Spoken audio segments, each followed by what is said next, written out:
Vidas LGBT importam. É por isso que nós estamos aqui hoje para debater a LGBTfobia e as repercussões desse julgado que está em curso ainda pelo STF em relação às práticas LGBTfóbicas, os crimes LGBTfóbicos.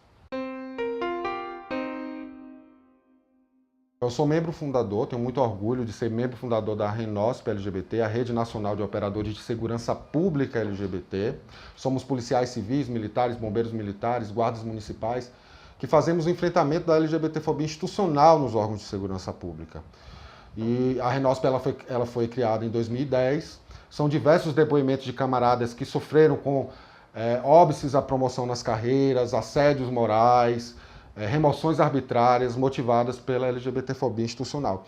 E em relação a esse julgado do STF, tem um post, tem uma publicação nas nossas páginas, na página do Instagram e do Facebook, que sintetiza bem aquilo que está sendo proposto nessa ADO, nessa ação direta de inconstitucionalidade por omissão, que está em curso no Supremo Tribunal Federal. O que o Supremo Tribunal Federal está fazendo é invocar a legislação penal já existente, editada pelo Congresso Nacional, e a declarar que as condutas homotransfóbicas são práticas racistas, visto que a acepção de racismo não se restringe a aspectos fenotípicos. É um conceito constitucional, amplo, que envolve uma relação de poder, atuando a noção de raça como construto social, objetivando de forma inconstitucional desigualar as pessoas. Então, o que se pretende não é criar uma nova legislação, um novo crime, um novo tipo penal. Na verdade, é reconhecer, é declarar que práticas LGBTfóbicas são práticas criminosas, são crimes de ódio que se enquadram na lei do racismo. E isso, inclusive, tem muito mais consonância com a ordem constitucional, porque a gente não pode permitir que existam hierarquias de opressões a serem tuteladas pelo ordenamento jurídico. Aí tem um exemplo muito que eu dou sempre nas palestras e tal, acho que aconteceu em Cuiabá, de um grupo de travestis que passou a ser hostilizada por trabalhadores da construção civil. E esses trabalhadores, eles começaram a xingar essas travestis, eram ofensas transfóbicas, e em dado momento uma das travestis se reportou a um deles como macaco. Seu macaco? E isso gerou um conflito, esse conflito foi terminar onde? Na delegacia de polícia. Mas quem chegou lá conduzido como um infrator, praticante de um crime? A travesti, por conta da injúria racial. Naquele momento, a injúria transfóbica, que foi o que deu ensejo a toda aquela confusão, ficou em segundo plano. E ela que teve que responder pelo crime da injúria racial. Na verdade, não deve haver essa hierarquia de opressões a ser tutelada pelo ordenamento jurídico, e o entendimento, o que se espera, o que se pleiteia, é que o STF reconheça que as práticas LGBTfóbicas também são práticas racistas, porque os LGBTs são grupos que historicamente, que culturalmente sofrem preconceito, sofrem opressão, diversos estigmas que precisam ser desconstruídos. E a consequência disso é uma violência absurda contra a população LGBT. E nessa conjuntura que a gente está vivendo, há aqueles que inclusive votaram no atual presidente da República por entenderem que teriam carta branca para praticar mais violência contra LGBTs. E a gente viu acontecer isso no segundo turno das eleições. O recrudescimento, inclusive aqui em Sergipe, da violência contra LGBTs, nessa conjuntura política extremamente odiosa que a gente está vivenciando. Então, é isso que se pretende, na verdade.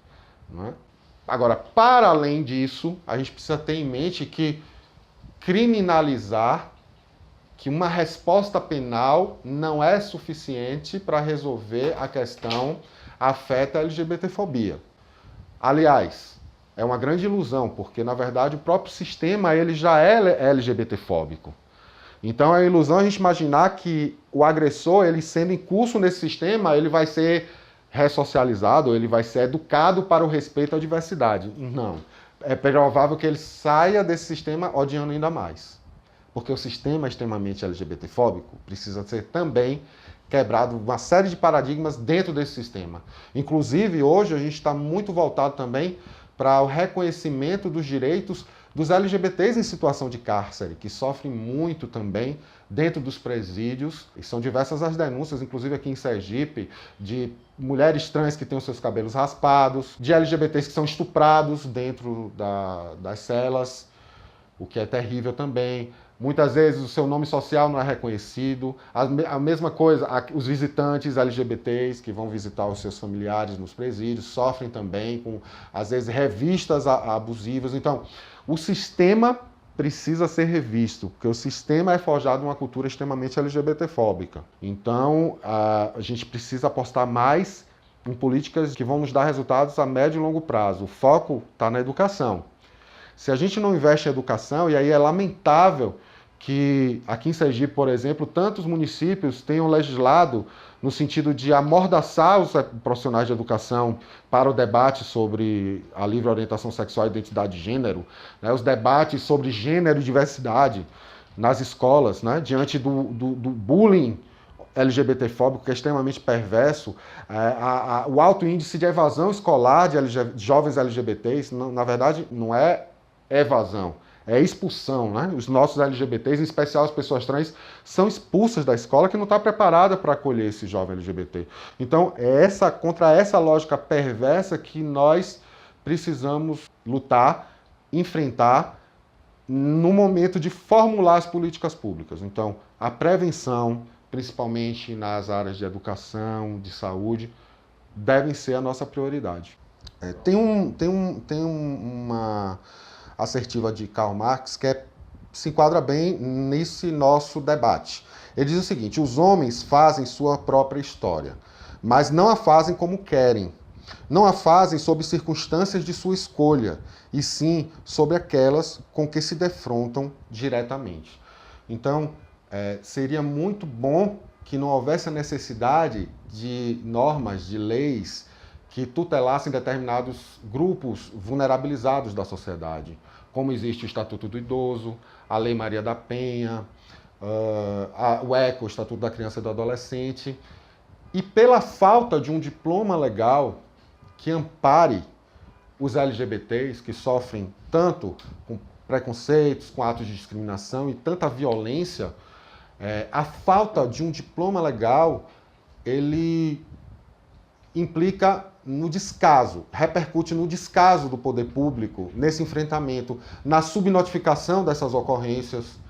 Então, esse julgado é muito importante para que force, na verdade, os nossos governos, os nossos estados, a formular essas políticas. Porque quando a gente fala em violência contra LGBTs, a gente fala sempre da importância de dar visibilidade a essa agenda política e tirar do armário. A gente fala da importância de sair do armário e de tirar do armário essas políticas públicas, mas, paradoxalmente, quando a gente fala em crimes de ódio, crimes LGBTfóbicos, a realidade é a criminalidade dentro do armário. É a criminalidade que não está revelada na estatística policial, por uma série de motivos que a gente precisa enfrentar. Às vezes, o próprio medo que um LGBT tem de ir até uma delegacia ou um quartel e noticiar um episódio de violência que sofreu, o medo de vir a ser revitimizado, de ser ridicularizado, de ser constrangido pelo trabalhador da segurança pública. Isso não pode acontecer, isso nós não podemos permitir que isso aconteça. E uma decisão que reconhece, que declara isso, que práticas LGBTfóbicas são práticas racistas, vai impor uma formulação de políticas, a busca de dados mais efetivos, mais concretos, para que a gente possa deixar de tatear no escuro e a gente possa ter formulações de políticas mais efetivas mesmo no enfrentamento dessa violência. É isso aí, galera. Estamos de olho, estamos acompanhando e esperamos que o STF reconheça as práticas LGBTfóbicas como práticas racistas, para que estes crimes eles não fiquem impunes. E estamos aí, seguimos na luta, contamos com vocês para compartilharem, curtirem nossas publicações, participarem também, interagirem conosco, inclusive propondo temas para a gente debater, ok? Até a próxima.